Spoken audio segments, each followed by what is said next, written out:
New Year na naman, kaya andyan na naman ang mga walang kupas na New Year's resolution na maging mas sexy, mas maganda, mas bata ang itsura sa bagong taon. Aminin nyo yan, pero hindi problema yan dahil mayroon ding laging mga bagong paraan para sa New You sa New Year.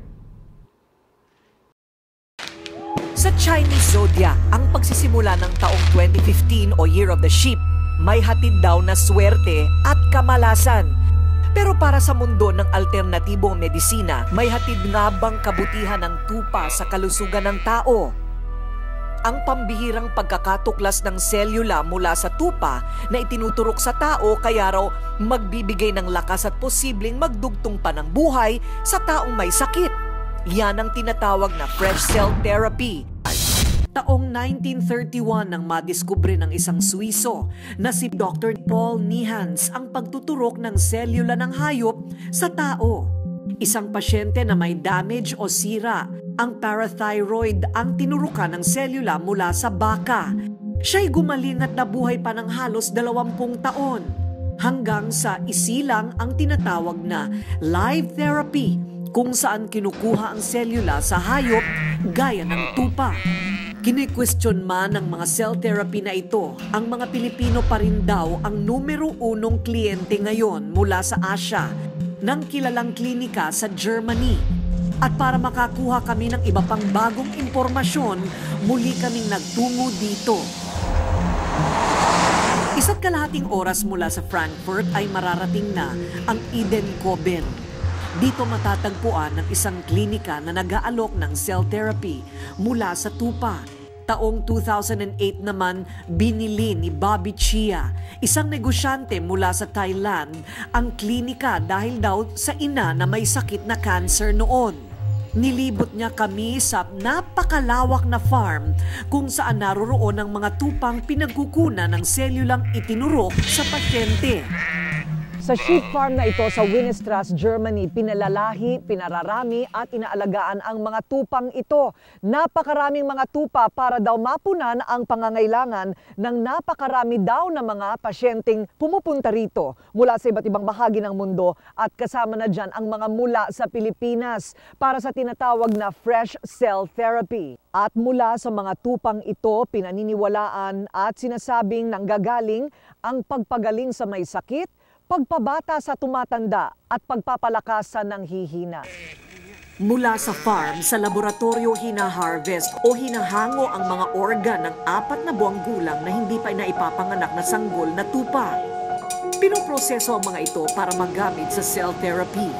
Legal sa Germany ang cell therapy at kinikilala sa mundo ang pambihirang pagkakatuklas dito. Gayunman, kakambal nito ang kontrobersya kung ito'y epektibo at ligtas sa tao. Where do the doubts come from? Where do the controversies come from? Especially in Manila right now, there's just one controversy after another. So people will brand this as stem cells, but actually they call it fresh cells since 1931.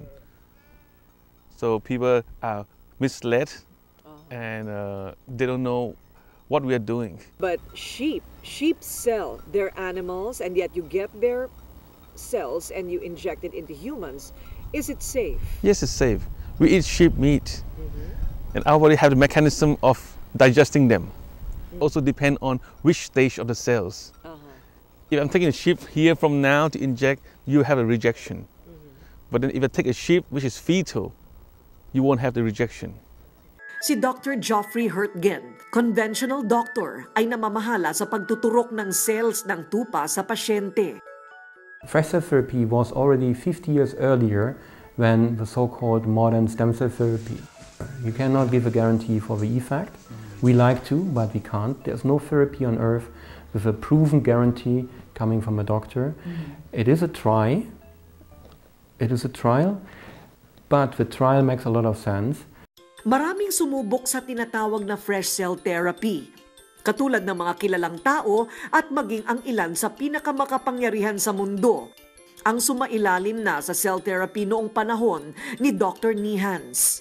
Kabilang raw si Pope Pius XII na gumaling sa karamdaman nito kung kaya't napabilang sinihan sa Papal Academy of Science. Ikalawa sa pagkilalang na unang tinanggap ni Alexander Fleming ang nakadiskubre ng penicillin.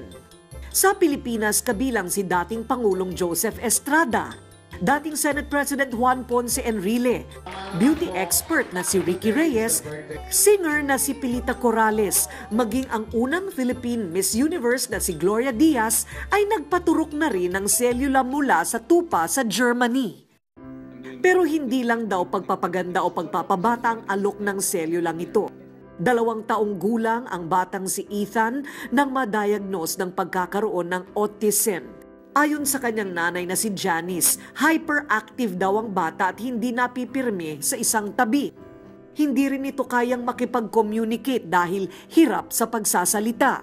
Wala siyang social interaction sa ibang bata.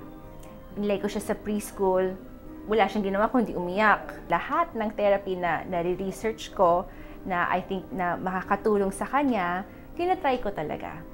Matapos ang cell therapy, malaki na raw ang pinagbago ng kanyang anak. Nag-calm down siya, hindi na siya nag-hyper. May social interaction na siya with the family. Nais ng fresh cell therapy na magbigay ng pag-asa o posibleng makapagdugtong pa ng buhay ng tao. Ang halaga ng fresh cell therapy ay aabot sa higit 15,000 euro o katumbas ng 1,000,000 piso. Sa mga nagbabalak na sumailalim sa fresh cell therapy, mas mainam na kumonsulta daw muna sa doktor o mga espesyalista. Let's begin 2015 na healthy dahil sabi nga, prevention is still better than cure. Abangan, may maagang balita sa mga in sa 2015.